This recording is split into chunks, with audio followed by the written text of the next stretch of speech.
スイです。皆さんこんにちは。シンガーソングライターのスイです。2回自己紹介しておりますけれども、いろいろね昨年から学んで走れるようになって、でやっぱ大会シーズン終わったらですね、やってたことをやらなくなったら本当に走れなくなって、こんなに体って変わっちゃうんだなってことが分かって、でだからビフォーアフター、ビフォーに戻っちゃったんですよ。でもう一回ここからなんとかアフターに近づけようと思って、今最近ちょっと再開してるんですけれども、ここ大事だったなーっていう部分があるんですよ。でもうなんか練習とかいろいろあれもこれもやんなきゃいけないっていうと、どれもできないっていう風になっちゃうじゃないですか。ここだけは抑えてっていう部分があるので、今日ぜひ皆さん一緒にやっていきましょう。特に女性かな、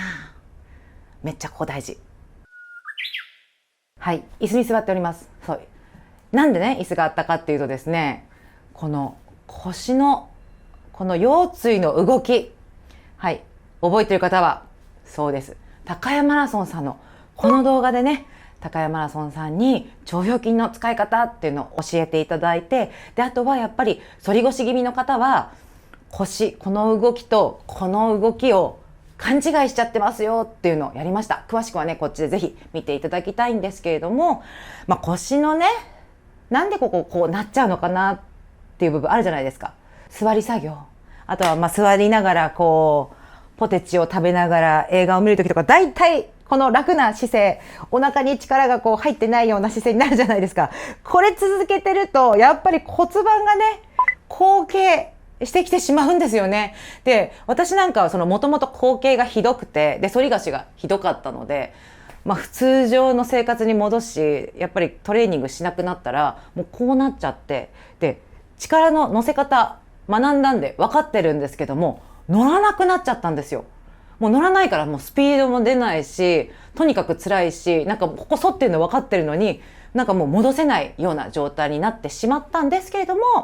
やっぱり仕事をしながらも、座り仕事とかしながらもちょっと気をつけただけで、どんどん体が変わってきて戻ってきて、3日4日やるだけで全然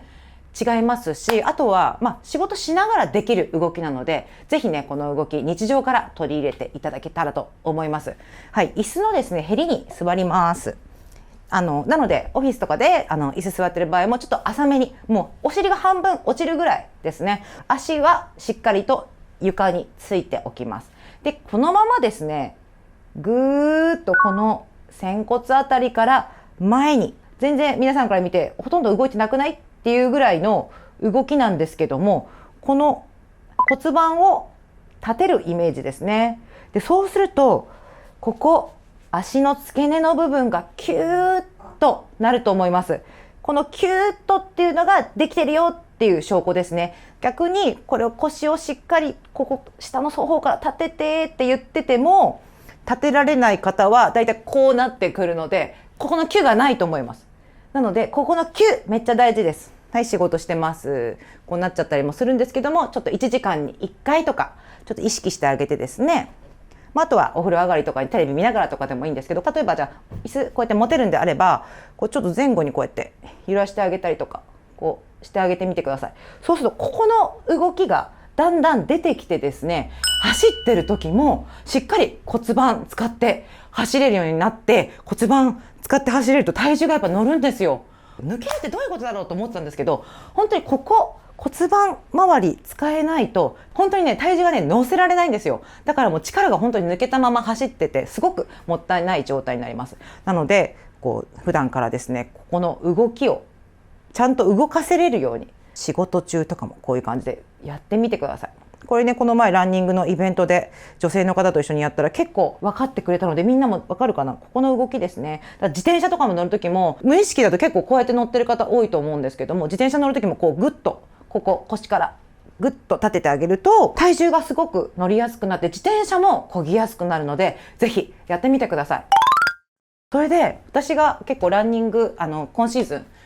先シーズンっていうのかも中にもめちゃくちゃやってた動きで、前回ヨガの相良先生という動画を出して、こちらの動画なんですけども、こちらでかなり詳しくはやってるんですけども、この動きは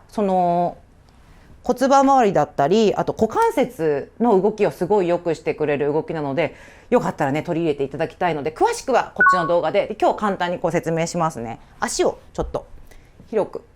開いてあげてですね、こうハの字ですね。ここ人によって幅が全然違うと思うので、無理しない範囲で広げてみてください。で、このままぐーっとお尻を前に出します。そしたらこの辺股関節、自分の股関節すごい感じて、お尻がキュッとなる感覚があると思います。このお尻がキュッとした感覚がとっても大事なんですけども、このまま背中を丸めて、ちょっとボール持つような感じですね。で、恥骨を上に上げる感じですね。へそも上に上げる感じで、そうするとお尻がすごくキューッとなってきて、股関節の動き自分で感じられると思います。呼吸しましょう。ふーっとね、何回か呼吸してあげて、立ってあげるとお尻にすごい力が入りません？むちゃくちゃお尻に力が入るようになるんですよね。で、この2つの動きやっただけで、ランニング1キロ5分20秒がきつくなっちゃってたんですけども、これ3日間ぐらいやってあげたらですね、5キロをね、19分半ぐらいで走れるようには戻ってきたので、こっからまた体戻していけるかなっていうとこなんですけど、本当ね、こうトレーニングあれやろうこれやろうっていうとちょっと大変な方多いと思います。みんな忙しいので。で、今回の椅子に座るのだけだったらお仕事しながらできるので、ぜひね一緒にやっていただけたらと思います。そして骨盤周りしっかり動かせるようになって、足がそうするとねより上がりやすくなりますので、走りやすくもなると思います。ぜひね試してみてください。これやってみた後にちょっと走りやすかったよとかね、ちょっとまだ分かりづらいなとかあったら、ぜひねコメントいただけたらと思います。そしてなんかこうストレッチとかもねいろいろあるんですけど、無理しない範囲で一緒にやっていけたらと思います。それではまたうたらんチャンネルでビフォーアフターになっていきましょう。みんなは大丈夫かな。私は本当にちょっとやらなさすぎたやらなさすぎてもう本当に大事だな、トレーニングで大事だなと思いました。というところで、またうたらんチャンネルで会いましょう。またね、バイバイ。やってみて。